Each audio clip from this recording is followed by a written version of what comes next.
All right, let's talk about note-taking. You've been there, right? You're in a lecture, or maybe you're watching a course online, and you're just scrambling to write down every single word. By the end, you've just got pages of this chaotic mess that's pretty much useless. It's a struggle we all know. But what if I told you the problem isn't you, it's the way you've been taught to do it?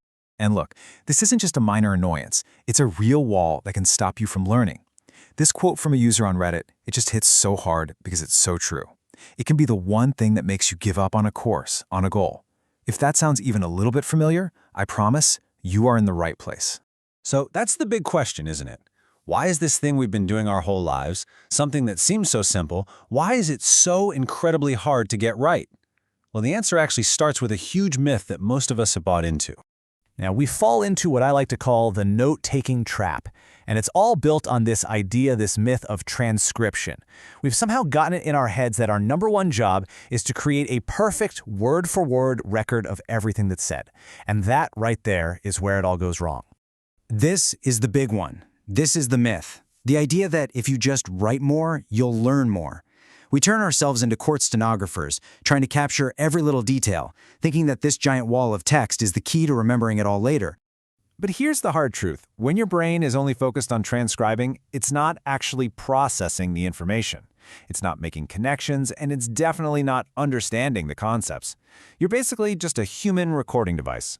And as researchers have pointed out, you're spending all your energy recording and almost no time actually learning. Okay, so how do we break out of this trap? Well, we need to stop thinking of note-taking as one single event. Instead, think of it as a three-phase process. And the first phase, the one almost everyone skips, happens before you even set foot in the classroom. You've got to prime your brain for learning. It's super simple. First, just take a minute to review the topic for the day. Second, try to guess what some of the big ideas might be. And third, this is the secret weapon, write down a couple of questions you want answered. All of a sudden, you're not a passive sponge anymore. You're an active detective, on the hunt for clues.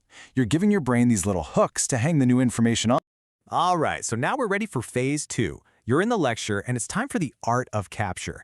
And yeah, I'm calling it an art for a reason, because it's not about being a machine, it's about being creative and making smart choices about what really matters.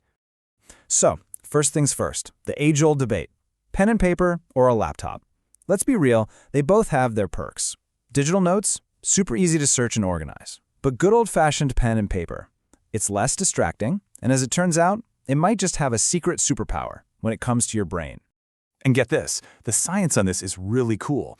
A study out of the University of Tokyo actually looked at people's brains while they took notes, and what they found was amazing.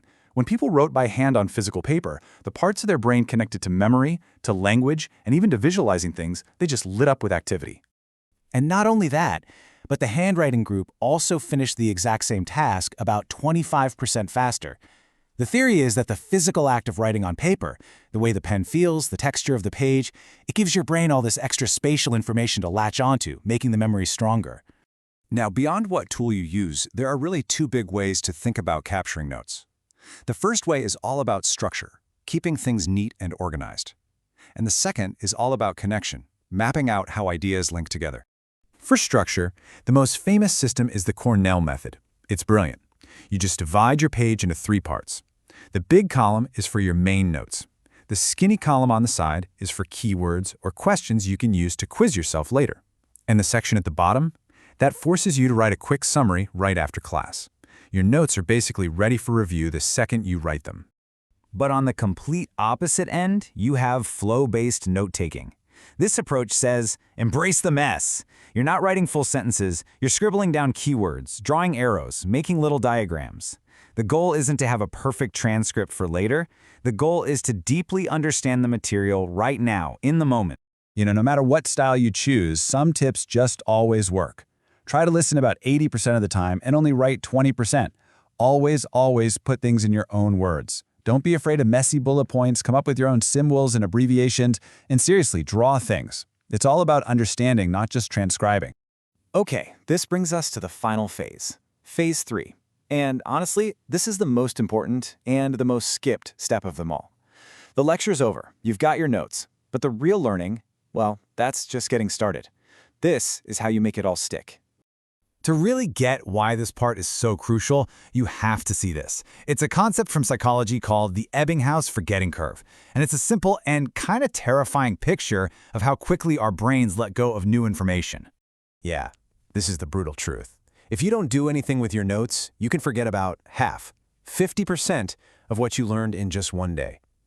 Think about that. All that hard work you put in during the lecture, poof, it's just gone. Unless you decide to fight back against the curve. So here's how you fight back. You have to review your notes, ideally within 24 hours. And don't just reread them. Engage with them. Pull out the main ideas. Ask yourself how this connects to what you learned last week. My favorite tip here is to transform your notes. Turn your messy notes into a clean mind map, or turn your bullet points into quiz questions. Every time you do that, you're building stronger pathways in your brain. So when you put all three of these phrases together, the preparation, the capture, and making it stick, you're doing so much more than just studying for a test. You're actually building a system. You're building what people call a second brain, a personal, external library of everything you know. A really cool, advanced way to do this is a Zettelkasten method. It sounds complicated, but the idea is dead simple. Every single note is just one idea on its own card. Then you start linking these cards together. Over time, you're not just collecting facts, you're building this incredible web of knowledge that helps you see connections you'd never notice otherwise. And today, digital tools make this easier than ever. You see two main philosophies, which are perfectly shown by tools like Notion and Obsidian. Someone put it perfectly. Notion is a place where you work, it's great for teams, very structured. But Obsidian is a place where you think. It's private, and it's built from the ground up to help you link ideas and build that web. But look, whether you use an app or a stack of index cards, the single most important thing to remember is this. Taking the notes is just step one. The real learning, the magic, happens in what you do with those notes after the class is over. So, from now on, I want you to think of your notes differently. They're not the final product. They're the raw ingredients. They're the starting point, not the destination. So, looking at how you do things now, what's the first small change you're going to make to turn your notes from a chaotic record into a powerful tool for clarity?